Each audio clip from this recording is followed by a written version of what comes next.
Assalamualaikum warahmatullahi wabarakatuh. Salam, Om Swastiastu, Namo Buddhaya, dan salam kebajikan. Sebelumnya, selamat pagi Pak Sansan. Pertama-tama, izinkan saya memperkenalkan diri. Saya Indah Safitri dari kelas ML1B dengan NIM 2401050026. Jadi, pada pagi ini saya akan menjelaskan tentang karya yang saya buat bersama teman-teman saya. Project yang saya buat ini dinamakan Robotic Arm. Lalu juga kenapa bisa terinspirasi untuk membuat robotic arm ini? Kalau untuk saya sendiri, saya mikir dari alat bedah dokter yang pakai robotic arm, karena saya terinspirasi dari situ. Lalu juga ada meningkatkan efisiensi untuk produksi, dimana kalau misalkan dalam industri itu supaya robotic arm ini bisa digunakan untuk menggantikan tugas-tugas manusia itu yang bisa buat meningkatkan efisiensinya. Terus juga habis itu untuk mendorong inovasi teknologi juga supaya teknologinya terus berkembang. Terus juga bisa menggunakan kecerdasan buatan. Terus ada meningkatkan kualitas hasil kerja juga supaya hasil kerjanya ini bisa lebih bagus, lebih baik, terus dan konsisten juga, terus berkualitas gitu. Oke, jadi saya akan menjelaskan komponen-komponen apa aja sih yang ada di arm robotik ini. Yang pertama itu ada arm robotic kit. Arm robotic kit ini berfungsi untuk memberikan bentuk dan stabilitas kepada robotic arm. Jadi di kitnya ini tuh udah ada penopang gitu. Jadi supaya robotnya ini tuh nggak stabil gitu loh geraknya. Jadi seenggaknya ada penopang di sini yang kalau misalkan digerakkan itu dia tuh kayak nggak terlalu gerak asal gitu. Terus biar stabil. Terus yang kedua itu ada servo motor. Nah, servo motor ini digunakan untuk menggerakkan lengan robot. Terus untuk memberikan rotasi atau translasi. Jadi buat menggerakkan lengan robot, dimana servo motor ini ngasih sambungan gitu supaya lengannya itu nanti bisa bergerak gitu sesuai yang kita mau. Terus yang ketiga itu ada joystick. Nah, joystick ini berfungsi untuk mengontrol arm robotik. Nah, dari joystick ini itu nanti lewat servo motor buat ngegerakin lengan robotnya itu.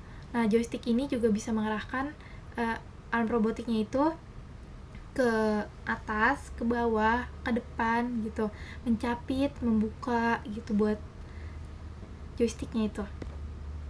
Terus yang ketiga itu ada control board. Nah, kita pakai control boardnya itu Arduino Uno.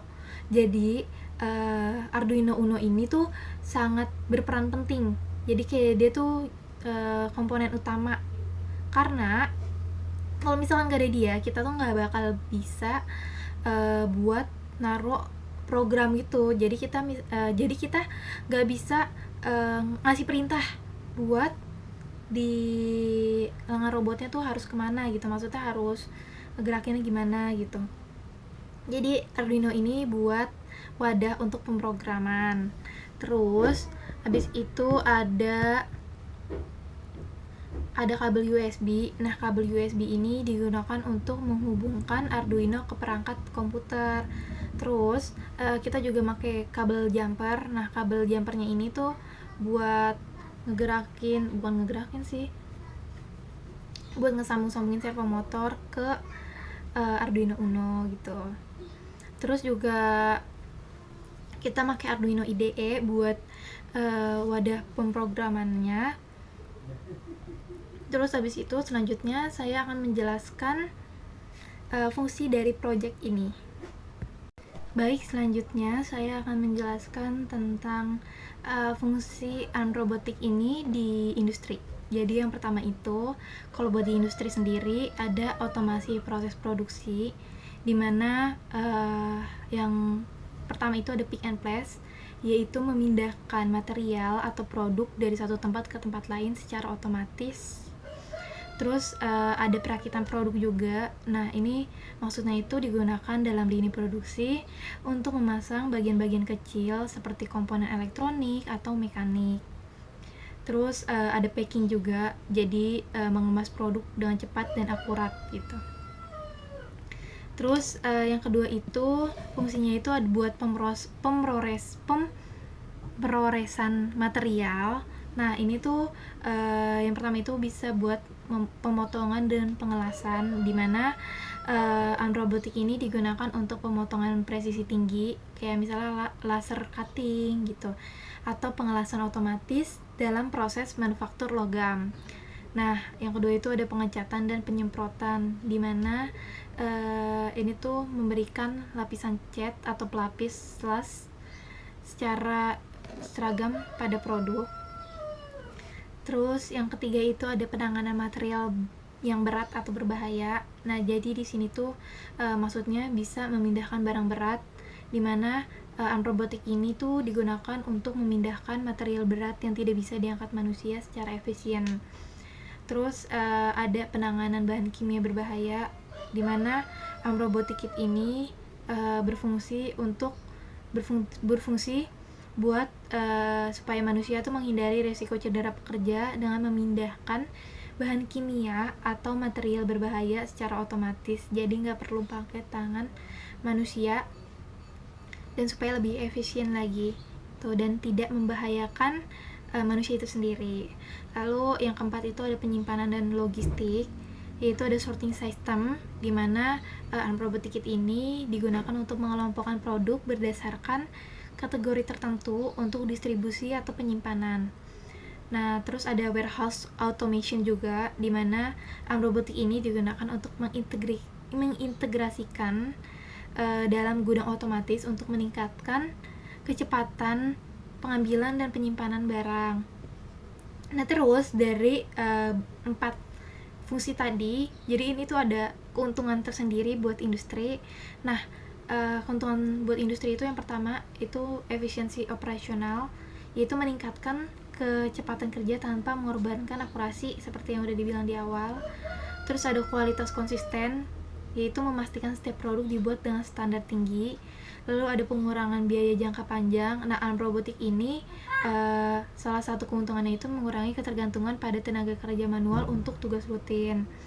Nah, lalu yang keempat itu ada keamanan, di mana robotik kit ini bisa mengurangi resiko kecelakaan kerja pada tugas yang berbahaya, seperti yang tadi, yaitu memindahkan barang kimia yang berbahaya gitu.